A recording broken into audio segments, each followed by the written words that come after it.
Hi neighbors, this is City Councilman Scott Singer welcoming you back to the Boca Beat with a look at what just happened, what's ahead, and some fun trivia for you. Let's talk about the Wildflower. A lot of people have been asking what's been going on lately, and the answer is plenty.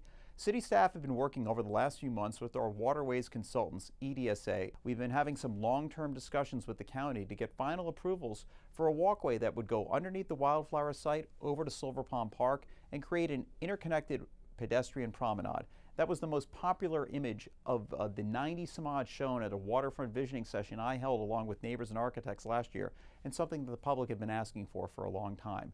We're working on long-term improvements to the site, and we'll have more feedback for you. A lot of you have also been asking about the 2020 Waterfront Vision, and I want to commend the group of residents and property owners who've gotten together on this suggestion of ideas for our waterfront.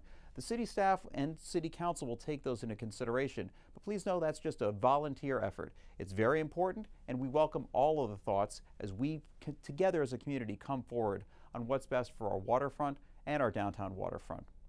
Let's talk about trees. They're very important, and they come up in so many ways.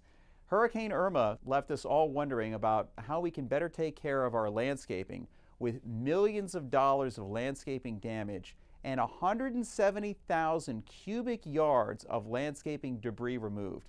Huge thanks to city staff and our contractors who work 12 hours a day, 7 days a week for more than a month to get all of that cleaned up.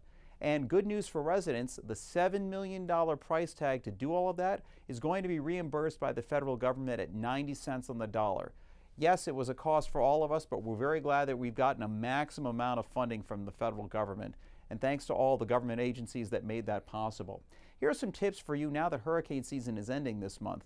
Don't wait until June 1st to prepare. Don't wait until the next hurricane comes. I can't tell you how many people I saw asking for lug nuts or missing pieces of plywood as the storm was barreling down. Take this time now to do an inventory of what your home needs to get your shutters up and running, to get your roof repaired, to get everything ready so when the next storm comes, you're not worried, you're prepared. And at our post-Irma Hurricane Town Hall, there were a whole number of solutions that came back. We were pleased to have FPL come out and join us, and we'll be working on more recommendations and policy changes to keep our city better prepared for the next storm. Speaking of trees, it was recently a celebration of Arbor Day in the city of Boca Raton, and it's a wonderful event. Because of the Florida climate, we do ours in November, and we had representatives from the Florida Wildlife Foundation coming on down to present a Tree City Award to the city for at least the 30-some-odd year in a row. It was great partnering with students to make sure our city remains a city within a park and our parks stay beautiful. And we hope also in time for the holidays we'll have the long-awaited quiet zones and the departure of train horns. Yes, you've heard me. We've been working for years with the Florida East Coast Railway and government agencies to implement the quiet zones. For those of you who don't know, they're federally required in order to avoid having train horns. There was a grant of more than $10 million several years ago, which has helped fund their construction. The improvements should be done soon, so as those passenger trains start, we'll have quiet zones hopefully, and a lot more peace and quiet in our city. And that turns us to our fun fact. So why did we have to wait so long and really depend on the private railway for these quiet zones? And why can't we control what trains come into our city? Well, it all goes back to Henry Flagler, the magnate who in 1892 responded to cries from residents in Florida to extend the railroad track all the way south of Daytona Beach, all the way down to the Keys. He got a charter from the state that provided him primacy over any roads that would ever come there. He said, I'm going to build a railroad, and if any cities want to put up roads, they're second tier to me. With no cities there, the state agreed.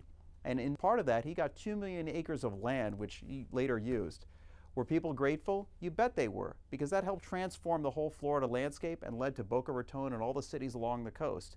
And in fact, the city founders of Miami were so grateful that a few years after that then town was incorporated, they wanted to rename the town to Flagler. He declined. And for a South Florida native like me, it's hard for me to imagine rooting for the Flagler Dolphins. Anyway, thanks for visiting with me. Stay tuned here and look forward to seeing you more at the Boca Voice with the Boca Beat. I'm Scott Singer. Thanks.